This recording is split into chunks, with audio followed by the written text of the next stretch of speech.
નમસ્કાર વિદ્યાર્થી મિત્રો, બાયોલોજી 12 સાયન્સ 12મું ચેપ્ટરનો આજે આપણો પહેલો લેક્ચર.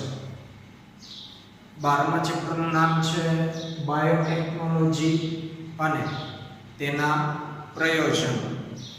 એટલે આજે આપણું યુનિટ છે કે જેની અંદર બે ચેપ્ટર છે, 11 અને 12.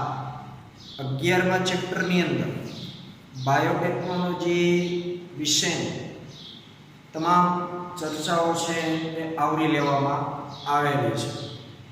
એટલે કે બાયોટેકનોલોજી ખરેખર શું છે, બાયોટેકનોલોજીના હેતુઓ શું છે અને આ પદ્ધતિ કઈ રીતે કરવામાં આવે છે, આવી બધી ચર્ચાઓ છે એ 11મા ચેપ્ટરની અંદર છે, બાયોટેકનોલોજી અને તેમના સિદ્ધાંતો વિશે.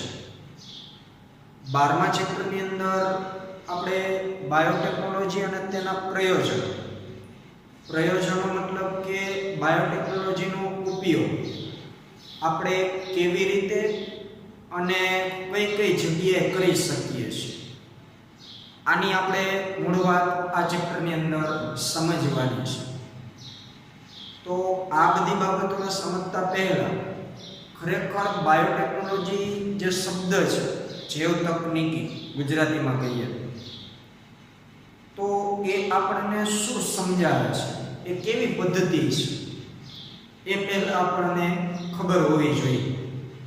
તો બાયોટેકનોલોજીનો ખાલી આપણી ભાષામાં જો આપણે અર્થ સમજવો હોય તો આપણે આવો અર્થ લઈ શકીએ. બાયોટેકનોલોજી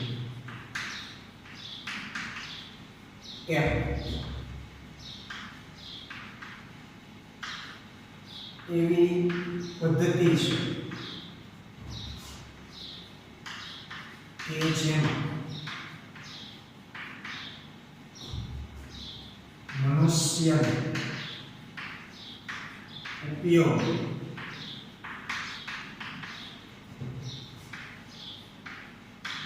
નિપજો અને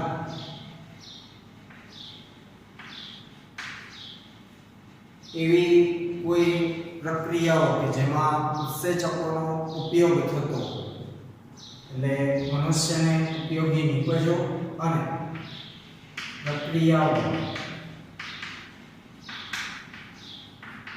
ઉપયોગી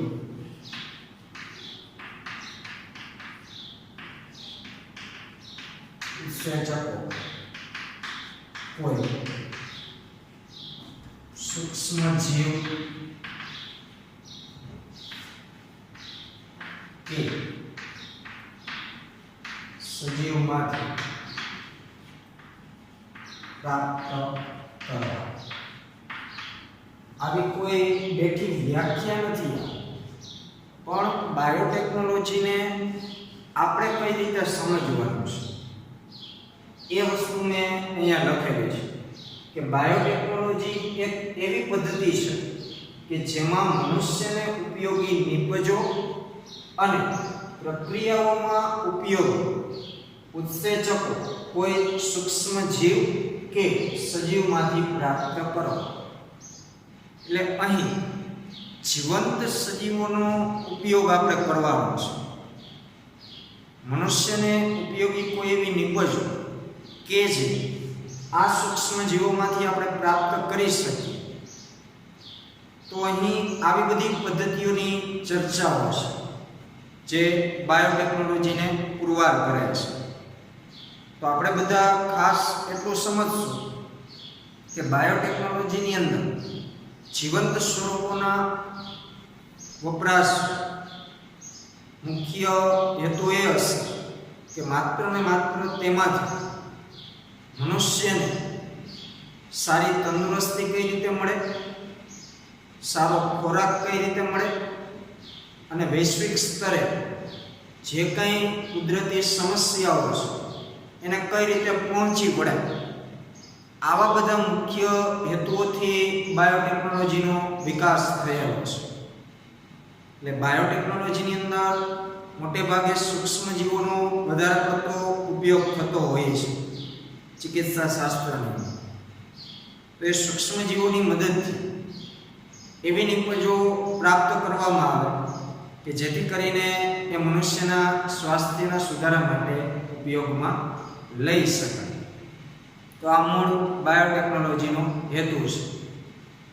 પરંતુ આપણે સાથે સાથે એ પણ યાદ રાખવાનું છે કે બાયોટેકનોલોજીની અંદર આપણે જે કાંઈ સૂક્ષ્મજીવોનો કે અન્ય સજીવોનો ઉપયોગ કરીએ છીએ તો એનો કોઈ બેફામ કે દુરુપયોગ અથવા તો માનવજાત વડે એ બધા સજીવોને ખલેલ પહોંચાડવાના ઈરાદેથી આપણે આ પદ્ધતિનો વિકાસ કરવાનો નથી.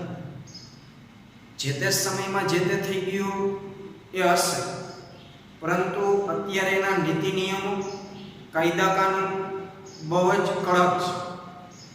બાયોટેકનોલોજીની અંદર જે કંઈ સજીવોનો ઉપયોગ થાય છે એ ચોક્કસ નીતિ નિયમોને, કાયદા કાનૂનને ધ્યાનમાં રાખી અને એ સજીવોનો ઉપયોગ છે એ માનવ કલ્યાણ અર્થે થતો હોય છે.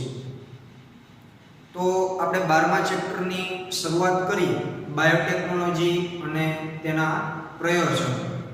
એટલે મેં અગાઉ કીધું એ પ્રમાણે આ ચેપ્ટરની અંદર આપણે બાયોટેકનોલોજી કઈ કઈ દિશામાં ઉપયોગી છે અથવા તો ઉપયોગી થઈ રહી છે વર્તમાન સમયમાં, કેવા કેવા એના ઉપયોગો છે અને કઈ કઈ રીતે એનો વિકાસ કરી શકાય છે, આવા બધા અર્થમાં આ ચેપ્ટર આપણે ધ્યાનમાં લેવાનું છે.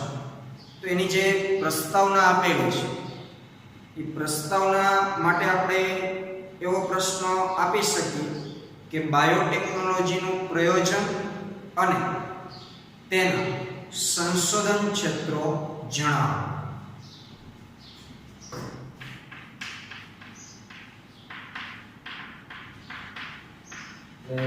પ્રસ્તાવનાથી શરૂઆત કરીએ તો એમાં પ્રશ્ન સ્વરૂપ આપણે આવું બનાવીશું: બાયોટેકનોલોજીના પ્રયોજન. બાયોટેકનોલોજીના પ્રયોજન અને તેના સંશોધન ક્ષેત્રો જણાવો. ટૂંકમાં આવો પ્રશ્ન પૂછે 2 થી 3 માર્ક્સની અંદર. તો પ્રસ્તાવનાની અંદર તમને એવું કીધું છે કે તમે અગાઉના પ્રકરણ બાયોટેકનોલોજી વિશે અભ્યાસ કરી ચૂક્યા છો, એટલે કે જે 11મું ચેપ્ટર છે, પણ આપણે એ હજુ સમજવાનું બાકી છે.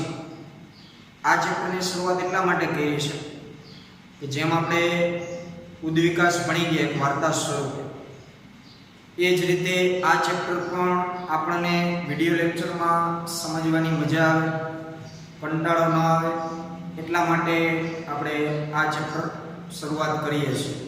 11મું છે તો એમાં થોડુંક બધી વાર્તાલાપો એ મુજબની થશે, એટલે આ એકદમ સરળ છે, એટલે સમજવું બહુ સહેલું રહેશે.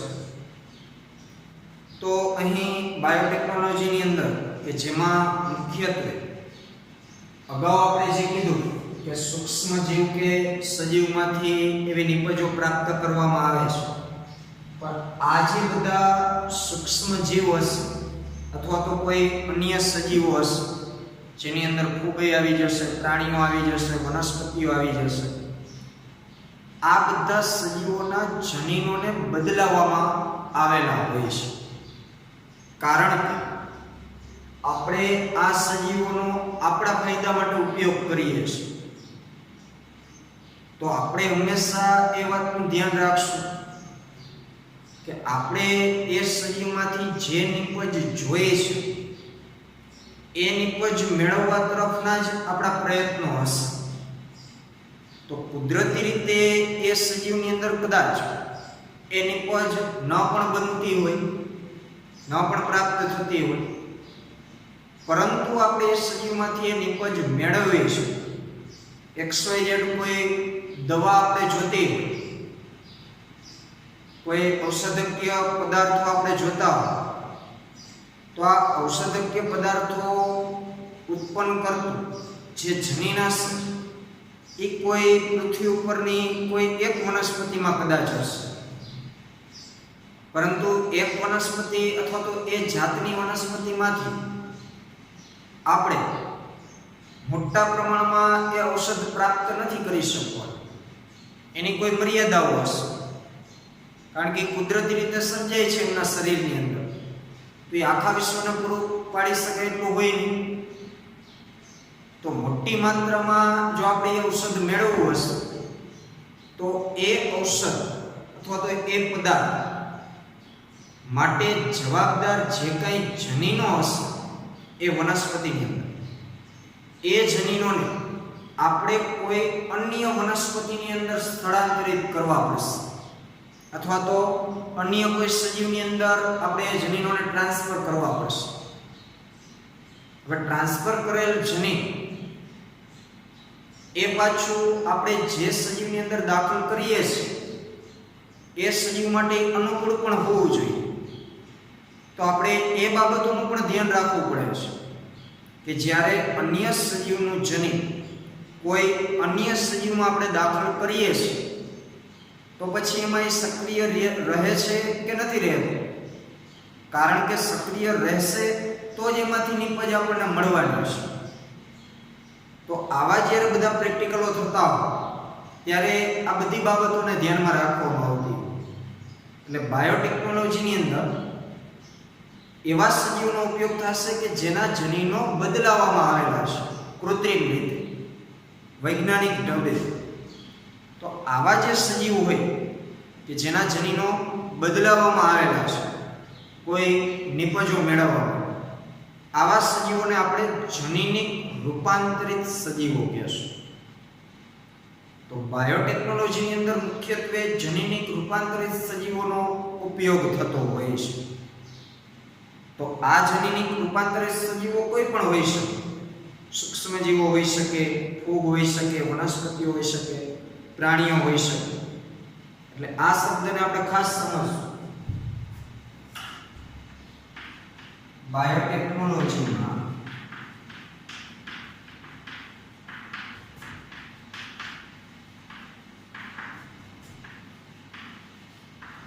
જનીનિક રૂપાંતરિત સજીવોનો ઉપયોગ થાય છે.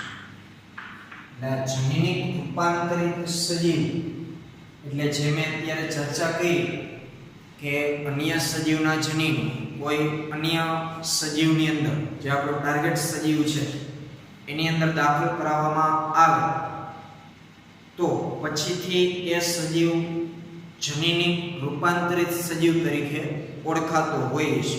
અને કીધું એ પ્રમાણે એ કોઈ પણ સૂક્ષ્મ જીવ એટલે કે બેક્ટેરિયા, વાયરસ હોઈ શકે, કીટકો પણ હોઈ શકે, ફૂગ પણ હોઈ શકે, વનસ્પતિઓ પણ હોઈ શકે અને પ્રાણીઓ પણ હોઈ શકે. તો આવા જ બધા સજીવોનો ઉપયોગ કરી બાયોફાર્માસ્યુટિકલ અને જૈવિક પદાર્થો ઔદ્યોગિક સ્તરે ઉત્પાદન કરવામાં આવે છે. એટલે કે જેમના જનીનો બદલાય અને જોઈતી નિપજો મેળવવા માટે ઔદ્યોગિક સ્તરે આ સજીવોનું સંવર્ધન કરી અને ખૂબ મોટી માત્રામાં એમાંથી નિપજો છે એ મેળવવામાં આવતી હોય છે. પછી આ નિપજોનો ઉપયોગ બાયોફાર્માસ્યુટિકલ એટલે કે જે કંઈ જૈવિક દવાઓ છે એ જૈવિક દવાઓ બનાવવા માટે આ સજીવોનો ઉપયોગ થતો હોય. એટલે દવાઓની અંદર એ સજીવોને નથી નાખવામાં આવતા, પણ એ સજીવની અંદર એવા જનીનોનો પ્રવેશ કરાવવામાં આવેલો હોય કે એમાંથી કોઈ રોગ સામેની દવા પ્રાપ્ત થતી હોય. આ દવાનું જે કંઈ કન્ટેન હશે એનો ઉમેરો કરી અને પછી કોઈ ડ્રગ્સ છે એ બનાવવામાં આવતી હોય છે. તો આ રીતે આવા સજીવોનો ઉપયોગ આવા ક્ષેત્રોની અંદર વધારે પડતો થતો હોય છે.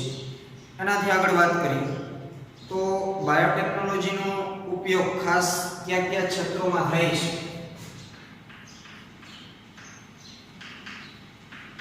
બાયોટેકનોલોજીનો બાયોટેકનોલોજીમાં ઉપયોગ. બાયોટેકનોલોજીના ઉપયોગો છે અલગ અલગ ઘણા બધા ફિલ્ડની અંદર થતા હોય છે, જેમાં અમુક ઉદાહરણ આપણી ટેક્સ્ટ બુકની અંદર આપેલા છે, જેમ કે ચિકિત્સા શાસ્ત્ર,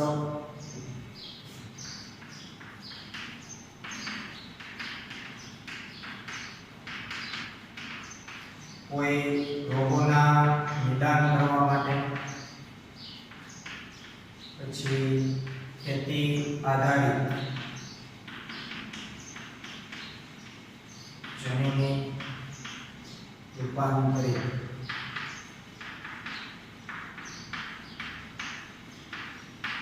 સજીવો છે એ તૈયાર કરવા માટે, અહીંયા ખેતી માટે આપણે સજીવો મતલબ પાક અલગ અલગ. એ સિવાય પોષણ મૂલ્ય ધરાવતા ખાદ્યો બનાવવા માટે,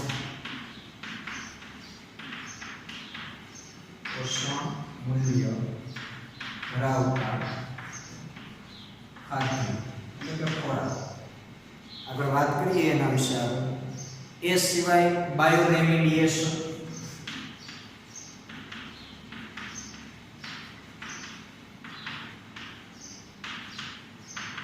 આ શબ્દની પણ આપણે ઊંડાણમાં ચર્ચા કરીએ. એ સિવાય અવશિષ્ટ સુધારણા,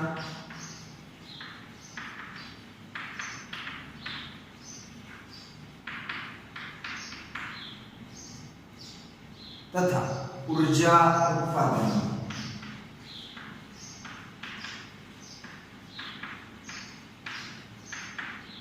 તો આવા બધા અલગ અલગ ક્ષેત્રો, આ તો ખાલી જસ્ટ ઉદાહરણો છે, પણ આ સિવાયના ઘણા બધા ક્ષેત્રોની અંદર બાયોટેકનોલોજીનો ઉપયોગ થતો હોય છે. તો ચિકિત્સા શાસ્ત્રની અંદર જે કદાચ આપણે બધા જાણીએ છીએ કે દિવસે ને દિવસે દર વર્ષે કંઈક ને કંઈક નવા રોગો છે એ આવતા હોય છે. બરાબર, આ વર્ષે જે આપણે બહુ ડરી ગયા છે કોરોનાથી, તો આવા બધા રોગોનો સામનો કરવા માટે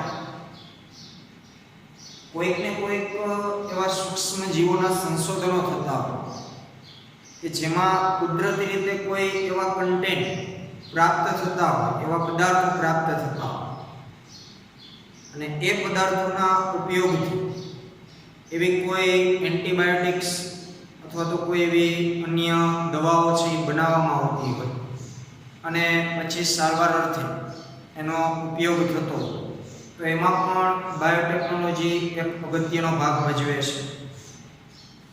નિદાન, કોઈ રોગોનું નિદાન કરવું હોય, ખાસ કરીને જે જીનેટિક્સ રોગો હોય, એટલે કે જન્મજાત વારસાગત જે રોગો હોય, તો આવા વારસાગત રોગોની ખામીઓ, એમના ઉદ્ભવો અને એમની જાણકારી મેળવવા માટે પણ બાયોટેકનોલોજીનો ઉપયોગ થતો હોય છે. એટલે કે કોઈ એક એવું જનીન છે, વિકૃત જનીન સજીવની અંદર, કે જેના કારણે પેઢી દર પેઢી એ ખામી ઉદ્ભવે છે, અથવા તો કોઈ એવા લક્ષણો સજીવની અંદર ધ્યાનમાં આવે, કોઈ નવા જ લક્ષણો કે આ શેના કારણે ઉદ્ભવ્યા છે, તો એનું નિદાન પણ બાયોટેકનોલોજીને આધારે થતું હોય છે. જીનેટિક્સ સુધી કે કયા એવા જનીનો એ સજીવની અંદર છે કે જેના કારણે આ પ્રકારની ખામીઓ છે એ ઉત્પન્ન થઈ છે. તો એ રીતે સમજીએ તો નિદાન અર્થમાં ખેતી આધારિત જનીનિક રૂપાંતરિત પાકો બનાવવામાં, બરોબર, જે આપણે સામાન્ય રીતે હાઇબ્રિડ બિયારણ, સંકર જાતો જે આપણે કહીશું, તો આ બધા હાઇબ્રિડ બિયારણો બનાવવા માટે પણ બાયોટેકનોલોજીનો ભરપૂર છે ઉપયોગ થાય છે. વર્તમાન સમયમાં એનો ખૂબ જ ખેતીવાડીની અંદર ઉપયોગ થાય છે. બરાબર, આપણે બધા ખેડૂત મિત્ર છીએ, હું અને તમે, એટલે સારી રીતે આપણે ખેતી વિશે જાણતા જ હશું, અને ન જાણતા હોય તો જાણવું પણ જરૂરી છે. તો ઘણા બધા પાકો પહેલાના સમયમાં કે જ્યારે આધુનિક ટેકનોલોજીનો જન્મ નહોતો થયો, તો જગ્યા બહુ રોકતા ઉત્પાદન ઓછું થતું. એની સાપેક્ષમાં અત્યારે આપણે જોઈએ તો એ પાકો જગ્યા બહુ ઓછી રોકે છે, પરંતુ એની સાપેક્ષમાં ઉત્પાદન વધુ છે. તો આ બધું બાયોટેકનોલોજીની જે કંઈ આપણે કહીએ દેન એક પ્રકાર, વરદાન એક પ્રકાર, તો એનાથી જ આ બધું સંભવ બનેલું છે. પોષણ મૂલ્ય ધરાવતા ખાદ્ય એટલે કે અહીંયા આપણે એવા ખોરાક વિશે વાતો કરવાની છે કે જેમાં ખાઈ આપણે ઓછું પણ પોષણ વધારે મળે. પણ આપણે એમને એવો ખોરાક લઈએ છીએ જેમાં ખાવું વધારે પડે પણ પોષણ ઓછું, જેમ કે મમરા અથવા તો અન્ય કોઈ પણ બહારનો રેકડીનો નાસ્તો. આપણે ઘણું બધું ખાઈ લઈએ છીએ પણ હકીકતમાં એમાંથી કોઈ એટલું પોષણ નથી મળતું. તો બાયોટેકનોલોજીનો એક આ પણ ઉદ્દેશ છે અને એ પણ એક ઉપયોગ છે કે એવા ખોરાકોનું ઉત્પાદન કરવામાં આવે. ખોરાકો મતલબ એ પાક જ, ખેતીવાડી છે, શાકભાજી છે, કે જેમાં ઓછી માત્રામાં વધુ પોષણ હોય. એટલે કે ખાવાનો જથ્થો ઓછો પરંતુ એમાં પોષક તત્વો છે એની માત્રા વધારે. તો આવા બધા અર્થમાં પણ એનો ઉપયોગ થાય. આ એક આપણા માટે કદાચ નવો શબ્દ હશે, બાયોરેમિડિએશન.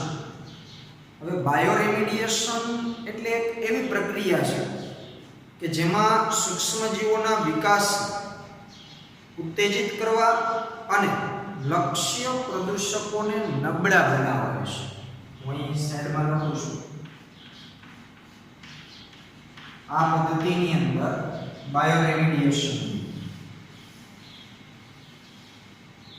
આ પ્રક્રિયામાં સૂક્ષ્મ જીવોના વિકાસને ઉત્તેજિત કરવું.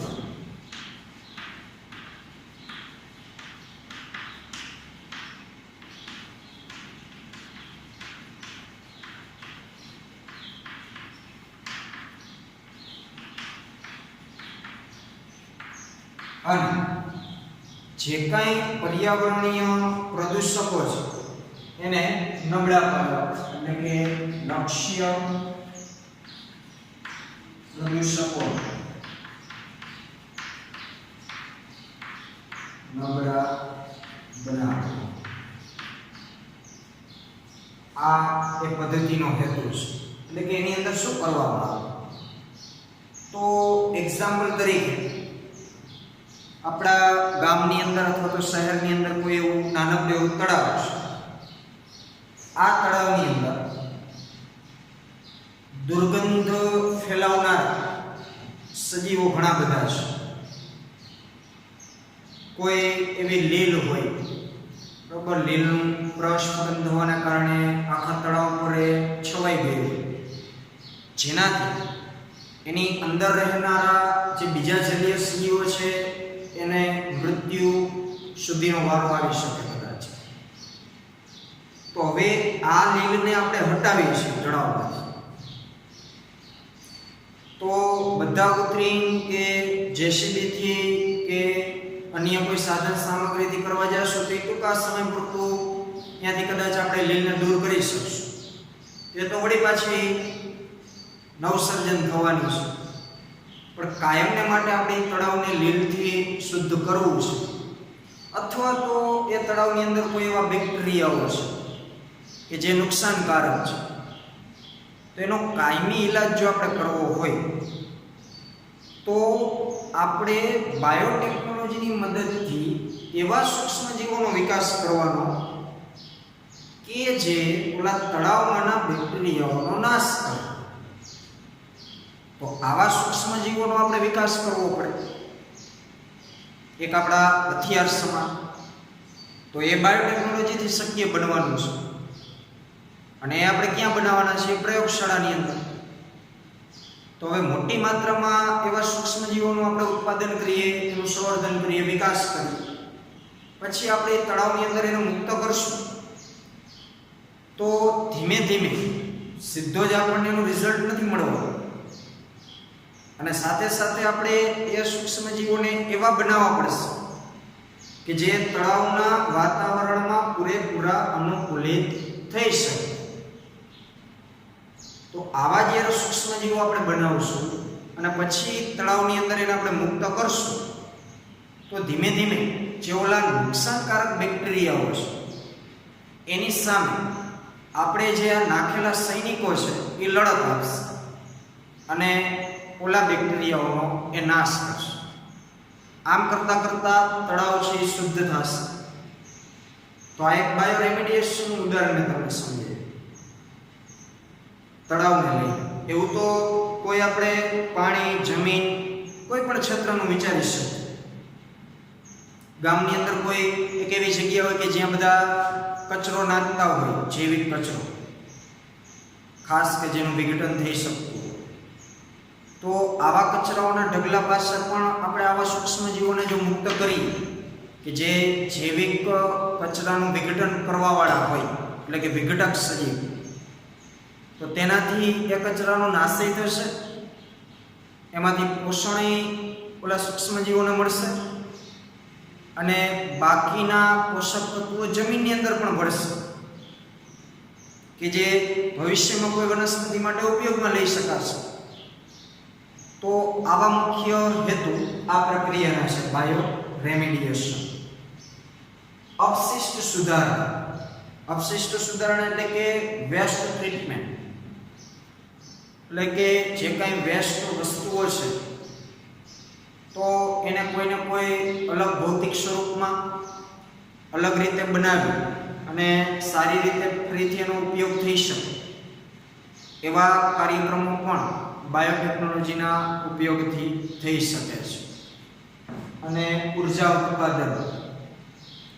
ઉર્જા ઉત્પાદન એટલે જે કાંઈ વિદ્યુત ઉર્જા છે એ વિદ્યુત ઉર્જાનું ઉત્પાદન પણ આપણે બાયોટેકનોલોજીની મદદથી કરી શકીએ છીએ. તો આવા બધા ક્ષેત્રોની અંદર બાયોટેકનોલોજીનો ઉપયોગ થતો હોય છે. આગળ હવે આપણો જે પ્રશ્ન છે તો આ મુખ્ય વાત પ્રયોજનોની હતી, એટલે કે ઉપયોગોની. હવે આપણે તેના સંશોધન ક્ષેત્રો વિશે ચર્ચા કરવાની છે. તો આગળ આપણે વાત કરીએ બાયોટેકનોલોજીના જે 3 જટિલ સંશોધન ક્ષેત્રો છે તેના વિશે જોઈએ.